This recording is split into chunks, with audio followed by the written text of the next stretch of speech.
Guys, good morning. Update tayo. Sa tagal ng panahon hindi tayo nag-update, no? At kasama natin ang H ng JNH Father and Son.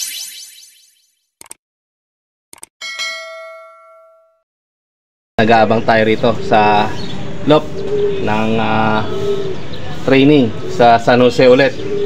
So, first time nating mag-vlog dito sa bagong LOP. Pakikita natin kung gaano kaganda ang pag-arrive ng mga ibon dito sa ating bagong LOP. Ayan. So 6:30 nga na-release yung mga ibon at ina-expect ko na uuwi sila ng 50 to 1 hour. 50 minutes to 1 hour na liparan. So marami na nga ang dumaraan dito sa area na mga nagtitraining din. So training time na nga ang tinatawag natin. Medyo smash ang panahon, pero tingin ko hindi mahihirapan kasi pabalik-balik na lang sila sa San Jose. Ayan, kita nyo naman, oh, nagpe-prepare pa ng ng breakfast. Ang batang ito, kala mo naman others, masyadong estimado tayo. Ayan, kagigising ko lang din guys, kaya sa medyo guwapo pa tayong tingnan. Alam mo naman, pag bagong gising, doon mo makikita ang maganda at guwapo. What? Yan, sa mga bagong gising na tao. So, kita nyo naman yung area, oh. At medyo makulimlim ang panahon. Pero maganda yan, para nasasanay ang mga ibon. At makikita natin guys kung sila ba ay sabay-sabay, kanya-kanya, o hindi na nga uuwi. Alin sa tatlo ang ating pagpipilian. Pero palagay ko ay sabay-sabay na daratingan ng mga ibon na to, just like before. Ayan, kita nyo naman, dami-daming mga ibon sa paligid. Ang dami-daming mga nagpapalipad na mga kalapati dito sa paligid. Eto na, may paparating na. Naku, yari. Yan ang adik sa pagkakalapate. Kahit anong lumilipad, akala kalapate na. Naranasan ko to before, nung mga bago mag-pandemic, nung talagang tuloy-tuloy pa ako naglalaro.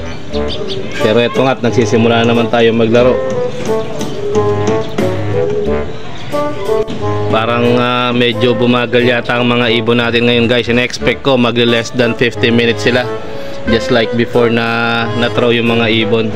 Siguro dahil sa sitwasyon ng panahon na medyo smash ang dating ng tempo ng panahon, kaya siguro ganito, medyo may kadiliman.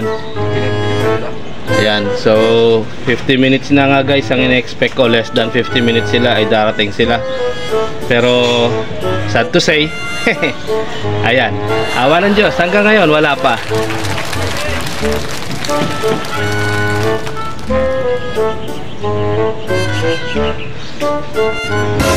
Ito, may isang nag-breakaway na. Ang bilis. Ang bilis. Ayan, ayan ang nag-breakaway na isa. Nagkabay naman tayo yung dark center. Ay, si si personalize. Wow. So, one down. Ang ganda. Ang ganda ng pagkaka-breakaway niya. Nag-iisa pa lang siya. Pasok. Ay. So, isa pa nga lang ang dumating sa ating mga 22 na pieces. Pasok. Mahinang nilalang. Pasok. Medyo basa ang kanyang katawan. So, ibig sabihin smash ang kanyang dinaanan. Pasok. So, kaya na-delay ng konti yung ating mga ibon. Basa ang kanilang dinaanan. Basa ang ibon na dumating guys. Pasok. So, smashing nga. Confirm. Ayan. So, ay, yung to, sabi ko na, nanggagaling sila sa maliwanag na area. So, ibig sabihin, ang mga ibon ay na-smash. Tamo yan, bawas ang pakpak. Saka yung punta to, tinong. Waiting po. Sinabayan pa ng agis. So mukhang may mga senyalis na yung mga ibon na paparating na nga sila. Yan, sinabayan pa sila. Nabitin. Ayan, at yung mga sumabay nandyan lang sa baba. Ayan pa, dalawa. Si Edwin Muli. Ayan o. Ayan o. Dalawa na sila. Sige, rumonda pa kayo. Malapit lang yan. Bahala ka sa boy. Okay yan ang dalawa. So 2:1. Bilhin ko. So kita nyo naman guys, meron pa yung nakaabang. Supervisor, ayan, nag-aabang dun sa may picture. Nakikita nyo yan? Ayan. May nag-aabang din dun sa area na yan. Nagsya-shoutout pa. Ayan. Ito na, dalawa. Ito na, dalawa. May paparating.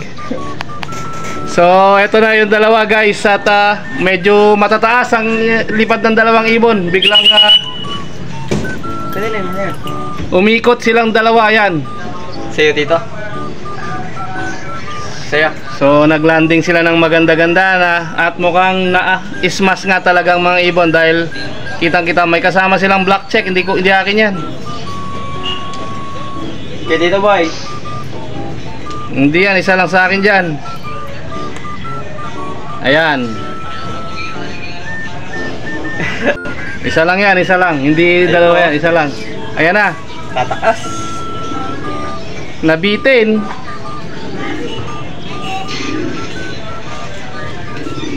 So ayan na nga guys, at tumiwalay na yung hindi akin. Umalis na hindi akin. Pumasok sa akin. Nabarkada. Yung mga ibon natin nabarkada. Wala lang. Ayan na, nabarkada yung mga ibon natin. Kaya isa-isang dumarating. Blue bar ulit. Bingo. Tatlo na. Iwan. So, ayan, nag-atid pa yung isa. Yan ang mga nananalo lagi, yung mga nag-atid. Alos. Yung panalo ka na, naghatid pa, wala tuloy nangyari. Hinahatid yung panalo. Doon yan, ayun na.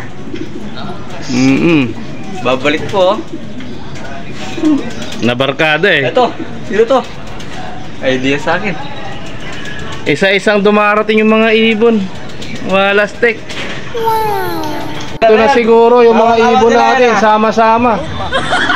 Palagay ko lang ha. Ayan guys, ang mga ibon, ayan, may meron pang paparating, nagbe-breakaway. Pero palagay ko, yung marami na yun, hindi. Diba? Pero sa atin breakaway talaga. Ay, ito, babalik ko.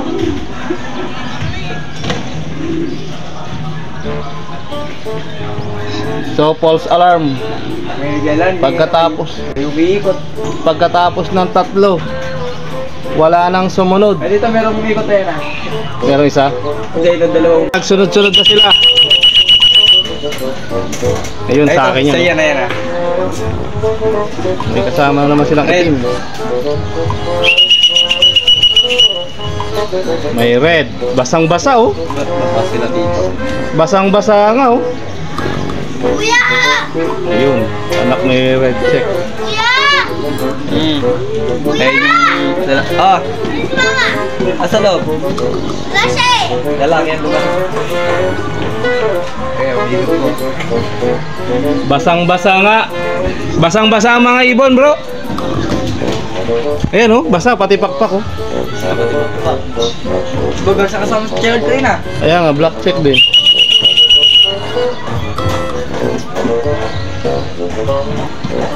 Dumago oh. Dito! Hinahanap lang kita!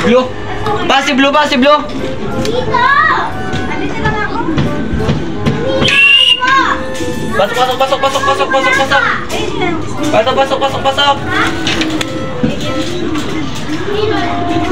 Pa! Pau! Pa! Hindi nakatingin. Hindi mo nakita, wala na. Pasok! Pasok ko galing! Basang-basa nga, ang pusang galaw. So So basang-basa talaga ang ating mga ibon guys. Pasok, pasok. Medyo nahirapan sila. Pasok na, pasok. Pasok. Sabi pumasok, hirap na hirap yung mga ibon sa lipad nila dahil sa basa sila. One eternity later. Guys, at ang ating ibon ay 8 out of 5. So, or 5 out of 8 ang dumating. So, kulang pa tayo ng 3 guys. Medyo nahirapan sila dahil basang-basa ang mga ibon na dumating. So, abang lang po tayo guys at i-update ko kayo later. Guys, at nakompleto na ang ating mga ibon. Galing ng San Jose Smash Training. Napaka-intense. At basang-basa ang ating mga ibon na dumating.